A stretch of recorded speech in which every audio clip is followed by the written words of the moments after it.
పరకాల ప్రభాకర్ గారు సాధారణంగా ఈ పేరు రాజకీయ నాయకులందరికీ తెలుసు. ఆంధ్రప్రదేశ్ రాజకీయాల్లో చాలామంది చాలా రాజకీయ పార్టీలకు కూడా సుపరిచితమే. ఎందుకంటే ఆయన ఇంతకుముందు ప్రజారాజ్యం పార్టీలో చాలా కీలక రోల్ పోషించడం గానీ, ఇంకొక రకంగా ఏ రకంగా చూసుకున్నా. ఇప్పుడు ఆయన ఒక మంచి అంశమే లేవనెత్తారని అనుకోవాలా? లేదు గతంలో 2024 ఎన్నికల అయిపోయి దాదాపు 2 ఏళ్ళు అయిపోయింది. ఇప్పుడు దాని మీద ఈ పంచాయతీ ఏంటి అనుకునే వాళ్ళు కూడా లేకపోలేదు. కానీ ఒక లాజిక్ పాయింట్ అయితే బయటకు తీశారు అనేది ఇప్పుడు సోషల్ మీడియాలో బాగా వైరల్ అవుతున్న అంశం. 2024 ఎన్నికలకు ముందు అర్ధరాత్రి వరకు పోలింగ్ కొనసాగింది అనేది. కాకపోతే ఆ పోలింగ్ లెక్కలు చూస్తే ఈయన తేల్చింది ఏంటి అంటే నిజంగా రాత్రి 11:45 దాటిన తర్వాత తెల్లవారుజాము 2-3 వరకు ఎన్నికలు జరిగినాయి. ఓట్లు వేయించుకున్నారు లైన్లో నిలబడిన వాళ్ళందరికీ.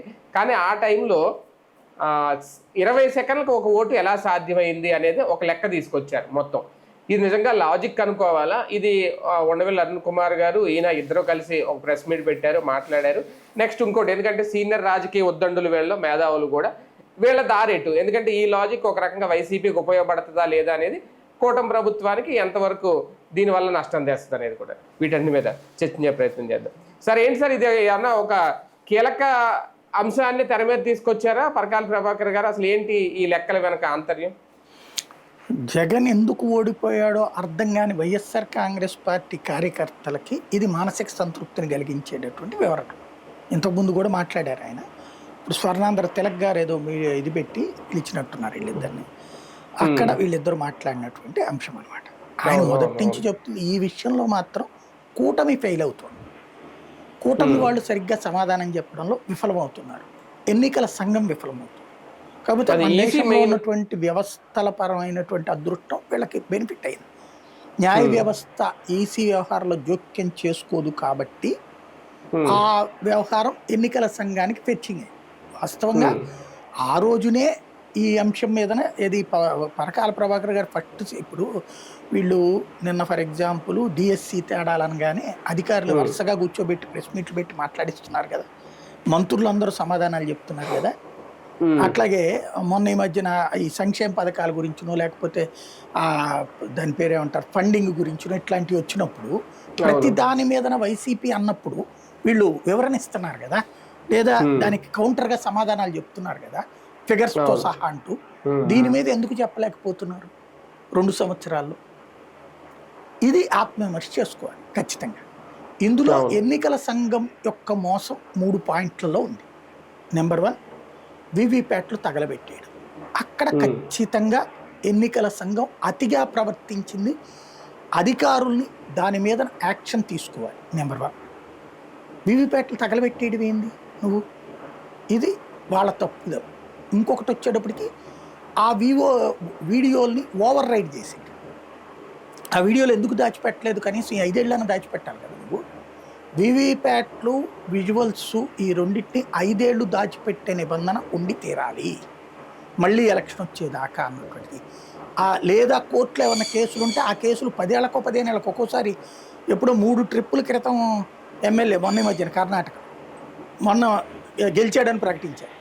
ఆ తర్వాత మళ్ళీ సుప్రీంకోర్టుకి వెళ్ళి మారిపోయింది సీన్. ఇక్కడ వీళ్ళ ఫెయిల్యూర్ ఏంటయ్యా అంటే ఈ 2 విజువల్స్ లేకుండా చేయటం, వీడియోలు ఓవర్ రైడ్ అయిపోతాయి అనేసి. రెండవది ఇదే సందర్భంలో వైఎస్ఆర్ కాంగ్రెస్ పార్టీది ఘోర తప్పిదం ఉంది. భయంతో చేసిన తప్పిదమా, మొహమాటంతో చేసిన తప్పిదమా, నిర్లిప్తత నిర్లక్ష్యం అన్నది వాళ్ళు తేల్చుకోవాలి. అది ఎలక్షన్ పిటిషన్స్ వేయాలి. నువ్వు ప్రతి నియోజకవర్గంలో ఎలక్షన్ పిటిషన్ వేయాలి. మెయిన్ ఏమైపోయిందంటే coordinated technical mechanism YSR Congress party దగ్గర లోపించింది. పోల్ మేనేజ్మెంట్ వ్యవహారాలకు సంబంధించి తెలుగుదేశంకు ఉన్నటువంటి అనుభవము, వైఎస్ఆర్ కాంగ్రెస్ పార్టీకి ఉన్నటువంటి అనుభవ రాహిత్యం ఇక్కడ బయటపడింది.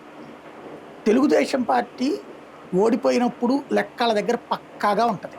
ఎందుకంటే దశాబ్దాల తరబడి అనుభవం ఉన్నోళ్ళు కాబట్టి వాళ్ళు ప్రతిదీ లెక్క రాసుకుని ఉంటారు. గతంలో ఎట్టుండేది, ఇప్పుడు ఎట్టుంది, ఏ బూతుల స్థాయి దాకా లెక్క ఉంటుంది వాళ్ళ దగ్గర. వాళ్ళ లైబ్రరీ అట్లా తీస్తే చరిత్ర పుస్తకాలు రాయించండి, కొన్ని 100 PhDలు చేయొచ్చు తెలుగుదేశం దగ్గర. ఇవాళకి కూడా లైబ్రరీ లేదు వైఎస్ఆర్ కాంగ్రెస్ పార్టీ. అలాగే తెలుగుదేశంలో ఇట్లాంటి ఇంటలెక్చువల్ టీం నిరంతరం సమీక్షించడానికి కనీసం ఒక 100 మంది పైగా పనిచేస్తూ ఉంటారు. వాళ్ళు బయటకు కనిపించరు. వాళ్ళ పని అదే. వాళ్ళతో చంద్రబాబు గారు ఇంటరాక్ట్ అవుతారు, లోకేష్ గారు ఇంటరాక్ట్ అవుతారు, వాళ్ళ దగ్గర నుంచి ఫీడ్బ్యాక్ తీసుకుని దానికి తగ్గట్టు వెంటనే స్టెప్స్ తీసుకుంటారు. మీరు చూడండి, యూట్యూబ్ ఛానల్ నియోజకవర్గానికి కూడా రాష్ట్ర ప్రభుత్వం పెట్టబోతుంది. ఇప్పటికే డిజిటల్ వింగ్ ఇది పెట్టారు. ప్రతి ఎమ్మెల్యేకి ఒక డిజిటల్ ఇన్ఛార్జ్ ఉన్నాడు, ప్రతి మంత్రికి ఒక టీం ఉంది, ఒక సోషల్ మీడియా నెట్వర్కే ఉంది, ప్రభుత్వం తరపున ఉంది. దగ్గరగా ఒక 1000 మందికి జీతాలు ఇస్తున్నారు వాళ్ళు అంతగా. ఇప్పుడు మళ్ళీ కొత్తగా యూట్యూబ్ ఛానల్స్ పెడుతున్నారు వాళ్ళు నియోజకవర్గానికి. జగన్ టైంలో జగన్ వచ్చింది అధికారంలోకి డిజిటల్ ప్లాట్ఫారాల మూలంగానే కదా, సోషల్ మీడియా మూలంగానే కదా. పట్టించుకున్నాడు ఎప్పుడన్నా తన అధికారంలోకి వచ్చాక? ఎవరో ఒకళ్ళు ఇన్ఛార్జి, వాళ్ళు ఒక 100-200 వాళ్ళ పార్టీకి సంబంధించిన అనుకూల వరకు చూసుకోవడం. అది కూడా దాని పేరేంటది, ఉద్యోగాలు ఏది ఇచ్చారు కదా, దాంట్లో నుంచి ఇచ్చుకొచ్చారు, అయిపోయింది అంతే. అంతేగాని వీళ్ళకి మళ్ళీ సిస్టమేటిక్. వీళ్ళు చూడండి, ప్రతిపక్షంలో ఉన్నప్పుడు దాదాపు 300 నుంచి 500 మందిని మేనేజ్ చేశారు, మెయింటైన్ చేశారు. జీతాలే ఇచ్చారా, లేకపోతే సపోర్టింగ్ ప్రైస్ అని ఇచ్చారా, లేదంటే సోషల్ మీడియా ఇన్ఫ్లుయెన్సర్లని తయారు చేశారు, యూట్యూబ్లు పెట్టించారు, ఫేస్బుక్లు పెట్టించారు, ఒక్కొక్కళ్ళకి అప్పచెప్పి వాళ్ళని జాగ్రత్తగా చేసుకున్నారు. వాళ్ళు చేశారు, అధికారంలో ఉన్నప్పుడు చేశారు.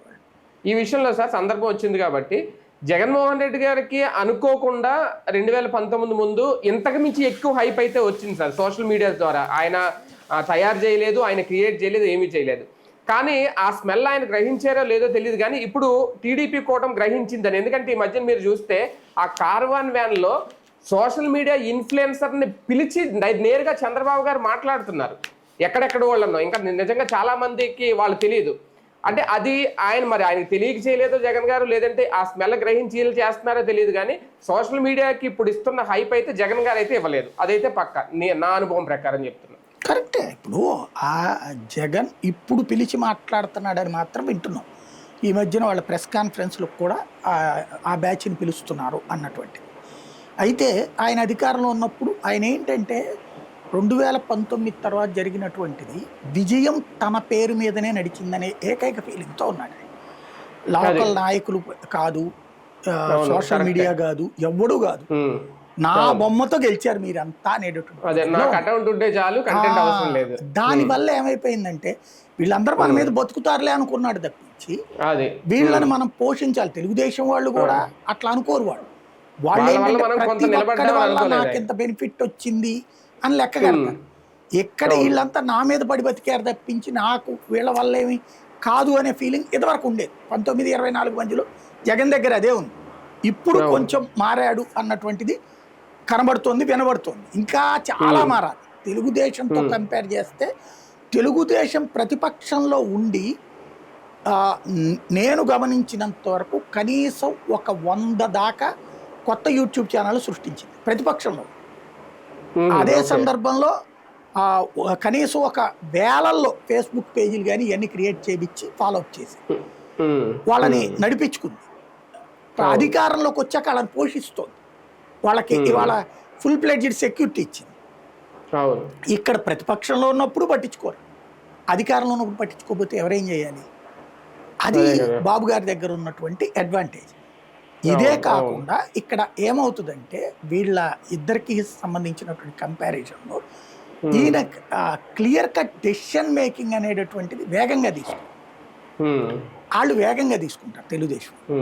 ఇవన్నీ కూడా కౌంట్లోకి వస్తాయి అన్నమాట మనం ఆలోచించాలి. ఇదే ఉంది సార్. ఇప్పుడు ఈయన మాట్లాడింది, పరకాల మాట్లాడింది, ఓకే సాక్షిలు అంటే వాళ్ళు ఎలాగ రాసుకుంటారో తప్పదు, రాసుకున్నారు, అది కూడా లోపల పేజీలో అనుకుంటా. అదే టీడీపీ హయాంలో జరిగి ఉంటే వాళ్ళకి ఈ పాటికి సోషల్ మీడియాలో మారుమోగిపోయి ఉండేది.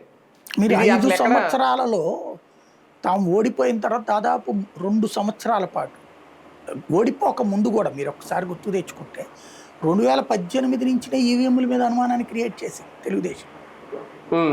సుప్రీంకోర్టు దాకా వెళ్ళింది, సుప్రీంకోర్టు ధర్మాసనం దాకా వెళ్ళింది. ఫైనల్గా వాళ్ళు చెప్పాక అక్కడ ఆగారు. ఈవెన్ ఓడిపోయాక ఈవీఎంలే అంటూ మాట్లాడుకొచ్చారు 2 ఏళ్ల పాటు. ఆ తర్వాత కేంద్రంతో గొడవ పెట్టుకోకూడదు, మనం భారతీయ జనతా పార్టీతో కలిసి సాగాలి అనుకున్నాక అప్పుడు మాత్రమే ఆ మాట మానేశారు. మనం ఎందుకు ఓడిపోయామో అర్థం కావట్లేదు అన్న పాయింట్ చుట్టూ వచ్చారు అప్పటికి. అట్లాగే అప్పట్లో గెలిచినటువంటి వైసీపీ ఇప్పుడు ఈవీఎంలు అంట. ఇప్పుడు ఈ లెక్కలు చెప్తుంది. కరెక్ట్, ఒక్క ఆస్పెక్ట్లో కరెక్ట్, ఆయన తీసిన లాజిక్ కరెక్ట్, దానికి ఆన్సర్ మీరు నేను చేయలేము. బట్ నా దృష్టిలో అయితే ఆ లెక్కల్లో కొన్ని తేడాలు ఉంటాయి. ఇప్పుడు ఎట్లాంటి కాన్సెప్ట్ ఉంటుందంటే ఆయన సగటు చెప్తున్నారు. ఇప్పుడు అంబానీకి అదానీకి వచ్చిన ఆదాయాన్ని మన ఆదాయాన్ని కలిపి లెక్కగట్టి ఇద్దరికి కలిపి అంటే అంబానీ ఒక ₹1 కోటి సంపాదిస్తున్నాడు, సాయి ఒక 2 లక్షలు సంపాదిస్తున్నాడు, 1,02,00,000 పెట్టి తలసరి ఆదాయం అని లెక్క కట్టారనుకోండి, అప్పుడు 51 లక్ష పడుతుంది. కానీ నాకు వచ్చేది 2 లక్షలే, ఆయనకు వచ్చేది ₹1 కోటి. దాన్ని సగటు అంటారు. తలసరి ఆదాయం అంటే ఆ లెక్క. అట్లాగే ఈయన సగటు చెప్తున్నారు దాన్ని, టోటల్గా అకౌంటబుల్. బట్ ఇక్కడ ఒక ఆస్పెక్ట్లో కరెక్ట్, 20 సెకండ్లో ఎవడు ఓటేయలేడు, 1 మినిట్ మినిమం, 1 to 1.5 మినిట్ పడుతుంది. మనం ఓటేసేటప్పుడు చూస్తే మన ముందు వాళ్ళు ఓటేసి, ఎందుకంటే బ్యాలెట్ అయితే కనుక పెద్ద ప్రాబ్లం లేదు, 4 కౌంటర్లు పెట్టేసి చేసుకోవచ్చు. ఈవీఎంకి వచ్చేటప్పటికి ఇక్కడ మనం ఈ ఇంకేయించుకున్నాక మనం అటు వెళ్తుండగా ఈయన బటన్ నొక్కాలి. మనం అక్కడికి వెళ్ళిన తర్వాత ఆ బటన్ ఆన్లో, అది కూడా ఇది స్పీడోడ్ అయితే అది స్పీడోడ్ అయితే మనం వెళ్తూ ఉండగానే బటన్ నొక్కుతాడు. నిదానస్తుడు అయితే కనుక మనం అక్కడికి వెళ్ళాక అక్కడ నుంచున్నాక బటన్ నొక్కుతాడు. అప్పుడు మనకి ఎక్కడ ఓపెన్ అవుతాయి, అప్పుడు మనం ఆన్ చేసుకున్న తర్వాత మళ్ళీ నెక్స్ట్ అనేటప్పటికి 1 మినిట్ పడుతుంది, 1.5 మినిట్ అవ్వాలి మన ఓటు. తర్వాత అక్కడ స్లిప్ రావాలి, అప్పుడు మనం బయటికి రావాలి కదా. అది కాబట్టి 1.5 మినిట్ పడుతుంది. అదే కొంచెం స్పీడ్ ఉన్నోడు అయితే 1 మినిట్ లో పడుతుంది. అవ్వదు, ఆ ఆస్పెక్ట్ లో డౌటే లేదు. నేను అన్నది ఈ సగటు కౌంట్ చెప్తున్నారు వీళ్ళు, ఒక ఆస్పెక్ట్. రెండవది అతను చెప్పే దాంట్లో ఇంకోటి పాజిబిలిటీ ఉంది, యాక్సెప్టబిలిటీ. జనాలు క్యూ లైన్లకు సంబంధించిన వీడియోలు ఎందుకు తీసేశారు? ఎస్, నిజం. 2019 అప్పుడైతే కనుక క్యూ లైన్లలో అర్ధరాత్రి పూట నుంచి ఉన్న వాళ్ళ వీడియోలు అందరం చూసాం లైవ్లో. 2019 అప్పుడు అర్రజన్ మీడియా ఏం ప్రొజెక్ట్ చేసిందంటే, చంద్రబాబు గారు ₹10,000 ఇచ్చారు కాబట్టి ఎగబడి ఓట్లు వేస్తున్నారని రాత్రి తెల్లవారులు బ్రేకింగ్ వేశారు. ఎందుకని? వాళ్ళు దాన్ని ఆ నెక్స్ట్ ఆ క్యూ లైన్ చూసి వెళ్ళేవాడిని మోటివేట్ చేయాలి వాళ్ళని, అందుకోసం చేసుకొచ్చారు. 2019 ఎన్నికల్లో అయితే మాత్రం విజువల్స్ మొత్తం చూసింది దేశం అంతా. ఇక్కడ క్యూలు తెల్లవారుజామున 3:30 కూడా ఇది ఓట్లు, నేను ప్రత్యక్షంగా గమనించినప్పుడు. 2024లో అయితే అట్లా లేదు క్యూ లైన్లు.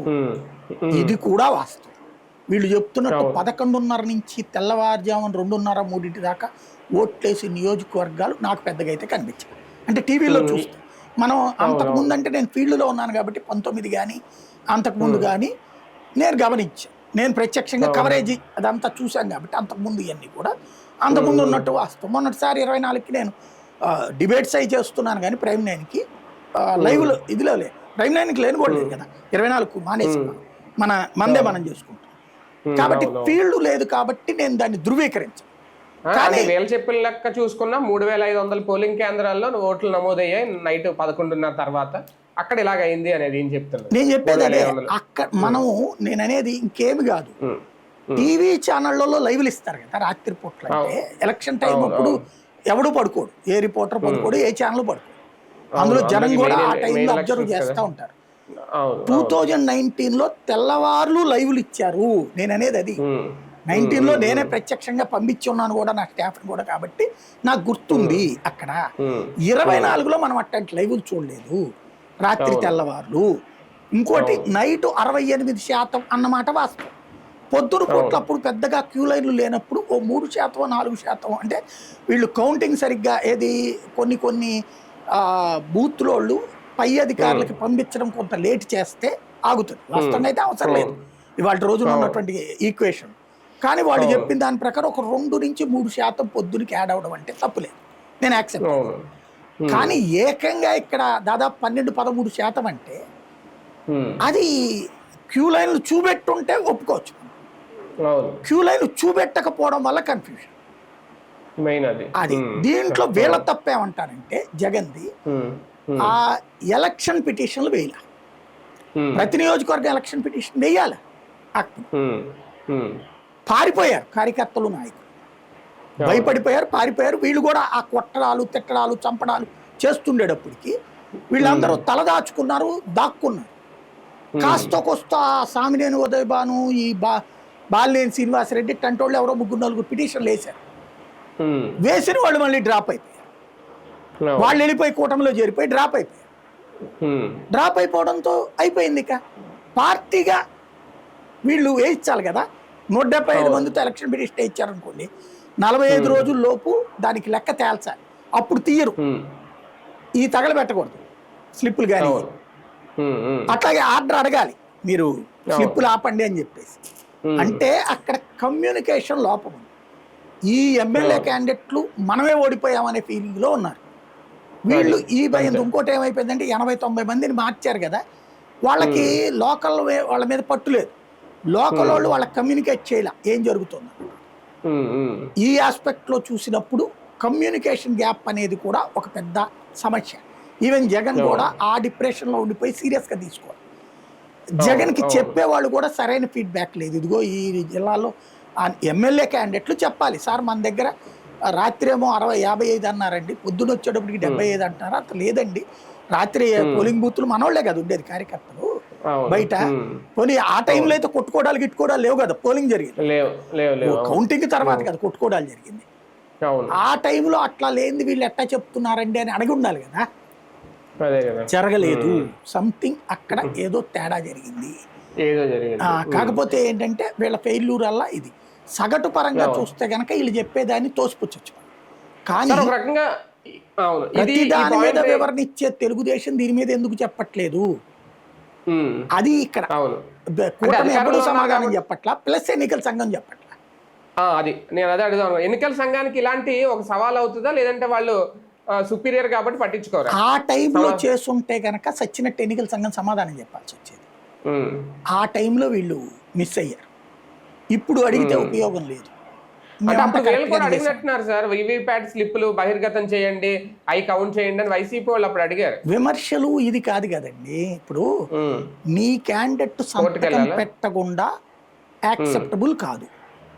కౌంటింగ్ దగ్గర నీ క్యాండిడేట్ సంతకం పెట్టాలా, కౌంటింగ్ పూర్తయినట్టు, దాన్ని అంగీకరించినట్టు. నీ క్యాండిడేట్ పెట్టాడు నీ ఏజెంట్, బూత్ లెవెల్ మరి నీ ఏజెంట్ ఎట్ట పెట్టాడు సంతకం? పోలింగ్ బూత్ లోను నీ ఏజెంట్ సంతకం పెట్టాకనే కౌంట్ అయింది. అక్కడ నీకు తెలియకుండా సంఖ్య పెరిగింది. ఇప్పుడు పోలింగ్ బూత్ దగ్గర నీ ఏజెంట్లు ఉన్నారు కదండి, ఈ ఏజెంట్ నీకు పర్సంటేజ్ తెచ్చిచ్చాడుగా రాత్రికి. అతను చివరి సంతకం పెట్టే టైంకి ఎంత పర్సంటేజ్ ఉందో అదే ఉందా లేదా అక్కడ పొద్దున వీళ్ళు ఎక్స్ప్రెస్ చేసినప్పుడు. పొద్దున్నే పోలింగ్ బూత్ లోకి ఏజెంట్ రాగానే ఫస్ట్ సంతకం పెట్టించుకుంటారు, అది క్లోజ్ చేసే ముందు సంతకం పెట్టించుకుంటారు. అసలు కోఆర్డినేట్ చేశారా? స్టిల్ నౌ వాళ్ళు అదేం చేయలే. నువ్వు అదే చేస్తే ఆ రోజునే ఆరోపించేవాళ్ళు కదా వీళ్ళు. పోల్ మేనేజ్మెంట్ అతిపెద్ద ఫెయిల్యూర్ కదా అది. నువ్వు రాత్రి పోలింగ్ ఏజెంట్ సంతకం పెట్టేటటువంటి సందర్భంలో, అయ్యా నా బూత్లో 600 ఓట్లు ఉన్నాయి, 600 ఓట్లలో 500 ఓట్లు పడ్డాయి, ఇంకా 100 ఓట్లు పడలేదు, అంటే పర్సంటేజ్ ఇంత అన్నటువంటి 1000 ఓట్లు ఉన్నాయి అనుకున్నాం, 1000లో 600 మంది ఓట్లు వేశారు అంటే 60%. ఇది రాత్రి నా ఎదురుగుండానే కదా నువ్వు సంతకం పెట్టింది. పొద్దున్న చూస్తే 68 అంటావు, నేను లేనప్పుడు నువ్వెట్టా ఓట్లు అలౌ చేసావు అని అడగాలి కదా పోలింగ్ బూత్. సంతకం చివరి సంతకం వీళ్ళు పెట్టకుండా పోలింగ్ బూత్ క్లోజ్ చేయడానికి లేదు, ఇది క్లియర్. లేదా నీకు అనుమానం వస్తుంటే ఈడు బయటికి వెళ్ళి వచ్చాడు, లేదా ఇందాక మధ్యలో వేసేసారా ఒక 100 ఓట్లు అన్నాడు అనుకో, దాని మీద రాసేయడం వేత నేను సంతకం దీన్ని అంగీకరించటం లేదు అనేసి కోర్టులో కూడా చెల్లుబాటు అవుతుంది. అది ఎందుకు చేత కాలేదు? నెంబర్ 1. నెంబర్ 2, కౌంటింగ్ దగ్గర కౌంటింగ్ గంటకు పారిపోయారు వీళ్ళ ఏజెంట్లు చాలా చోట్ల. ఇప్పుడు ఆ మార్కాపురం దగ్గర అతను అదేది ఎర్రగొండపాలెం ఉంది, ప్రకాశం జిల్లా, అతను నిలబడ్డాడు ఎమ్మెల్యే చంద్రశేఖర్. నిలబడ్డాడు కాబట్టి అప్పటికి అతన్ని బెదిరించారు, నిన్ను లేపేస్తాము ఇది ఇదని. రీకౌంటింగ్లు కూడా పెట్టించి మరి అవతల వాళ్ళు పెట్టించారు రీకౌంటింగ్. కూర్చున్నాడు అతను, చివరి దాకా కూర్చున్నాడు కాబట్టి గెలిచాడు. గెలిచిన 11 మందిలో సరే జగన్ పక్కన పెట్టాడు, మిగతా 10 మంది కూర్చున్నారు. వాళ్ళు కూర్చున్న వాళ్ళు గెలిచారు. ఈ మెయిన్ ఏజెంట్లే జంప్ అయిన వాళ్ళు. ఎప్పుడైతే కౌంటింగ్ బిగిన్ అయిన 1 అవర్లో ట్రెండ్స్ రాగానే చాలా చోట్ల ఏజెంట్లు పక్కకు పారిపోయారు. అందులో బయట మంటలు జరుగుతున్నాయి, కొడుతున్నారు అనగానే పారిపోయారు. ఉమ్, అలా పారిపోకపోతే నాకు తెలిసి ఇంకొక 4% ఓట్లు యాడ్ అవుతాయి వైసీపీ. 4-6% ఓట్లు యాడ్ అవుతాయి గ్యారంటీ. ఉమ్. అట్ట చాలా అదే జరిగింది వ్యవహారం. దానివల్ల ఏదో ఇప్పుడు జరిగి అక్కడ ఏం చేయాలి, లెక్క ప్రకారం ఏజెంట్ ఉండాలా, ఉండి చివరి ఉమ్, సంతకం పెట్టాలి కదా. అవును. అప్పుడు ఏదైనా తేడా వస్తే సమాధానం కదా. అక్కడ కాదు, అసలు ఉమ్, పోలింగ్ బూత్ దగ్గరే కీలకం. పోలింగ్ ఉమ్, బూత్ దగ్గర నీ ఏజెంట్ ఎవడైతే ఉన్నాడో వాడు ఉమ్. కౌంటింగ్ రాసుకోవాలి కదా అంటున్నా నేను. అదే కదా. అవును. 100కి 600 ఓట్లు రాత్రి పడితే పొద్దున్నే నువ్వు 78 అని ఎట్టా చెప్పావురా, 180 ఎక్కడి నుంచి వచ్చిందనేది ఆ రోజునే కౌంట్ అడిగి ఎలక్షన్ కమిషన్ ముందు కంప్లైంట్ పెడితే రీకౌంటింగ్ రీపోలింగ్ చేస్తాడు సచ్చినట్టు. చెయ్యాలి. అవును. అది చేసుకోవాలి వీళ్ళు. అది అంటే అది నిర్లక్ష్యం, మనం కొట్టేస్తున్నాం, 2.5 కోట్ల ఉమ్. మందికి డబ్బులు ఇచ్చేసాం, 2 కోట్ల ఉమ్. ఓట్లు మనకు పడిపోయినాయి, అయిపోయింది అనేటటువంటి ఫీలింగ్ లో ఉండిపోయారు. Over over confidence confidence. అంతే. అవును. అదే అదే జరిగింది సార్. ఫైనల్గా ఇది ఒక రకంగా అనూహ్యంగా వైసీపీకి కలిసి వచ్చే అంశమా, లేదంటే వీళ్ళిద్దరూ ఏమన్నా కొండవెల్లి అరుణ్ కుమార్ గారు, పరకాల ప్రభాకర్ గారు వైసీపీకి ఏమన్నా భవిష్యత్తులో ఏ సలహాదారులుగానో, సపోర్టర్లుగా, మద్దతుదారులుగానో మారబోతున్నారు? వాళ్ళిద్దరూ ఏం మారరు. వాళ్ళిద్దరూ ఏంటంటే, ఒకటి సొసైటీలో ఇంటలెక్చువల్స్గానే మిగులుదాం అనుకుంటారు.